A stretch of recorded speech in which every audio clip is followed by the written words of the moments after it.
সাবেক আইনমন্ত্রী আনিসুল হক ও সাবেক প্রধানমন্ত্রী শেখ হাসিনার বেসরকারি শিল্প ও বিনিয়োগ বিষয়ক উপদেষ্টা সালমান এফ রহমান গ্রেপ্তার হয়েছেন।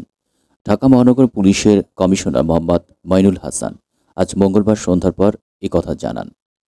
রাজধানীর নিউ মার্কেট থানার একটি মামলায় এই দুজনকে গ্রেপ্তার করা হয়েছে।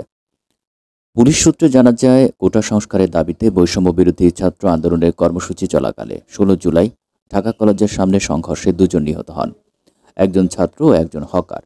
এই ঘটনায় নিউ মার্কেট থানায় দুটি হত্যা মামলা হয়েছে। এসব হত্যার ঘটনায় ইন্ধনদাতা হিসেবে এই দুজনকে গ্রেপ্তার করা হয়েছে। পরে এ বিষয়ে ডিএমপির জনসংযোগ বিভাগ থেকে পাঠানো এক খুদে বার্তায় বলা হয়েছে, নৌপথে পালিয়ে যাওয়ার সময় ঢাকার সদরঘাট এলাকা থেকে সালমান এফ রহমান ও সাবেক আইনমন্ত্রী আনিসুল হককে গ্রেপ্তার করেছে পুলিশ। ছাত্র জনতার আন্দোলনের মুখে শেখ হাসিনা 5 আগস্ট প্রধানমন্ত্রীর পদ থেকে পদত্যাগ করে দেশ ছাড়ার পর তার মন্ত্রিসভার সদস্যরা আত্মগোপনে রয়েছেন।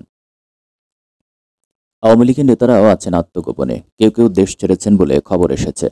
এর মধ্যে আনিসুল হক ও সালমান এফ রহমানকে গ্রেপ্তারের কথা জানালো পুলিশ। আইনজীবী আনিসুল হক 2014 সালে ব্রাহ্মণবাড়িয়া 4 থেকে নির্বাচন করে আওয়ামী লীগের সংসদ সদস্য নির্বাচিত হন। সেবারই তাকে আইনমন্ত্রী করা হয়। এরপর থেকে তিনি আইনমন্ত্রী পদে ছিলেন। আর সালমান এফ রহমান বাংলাদেশের শিল্প ও বণিক সমিতি ফেডারেশনের সাবেক সভাপতি ও বেক্সিমকো গ্রুপের প্রতিষ্ঠাতাদের একজন। তিনি আওয়ামী লীগের সভাপতি শেখ হাসিনা বেসরকারি খাত বিষয়ক উপদেষ্টা ছিলেন। 2018 সালের নির্বাচনে সালমান এফ রহমান ঢাকা 1 আসন থেকে নির্বাচন করে আওয়ামী লীগ থেকে সংসদ সদস্য হন।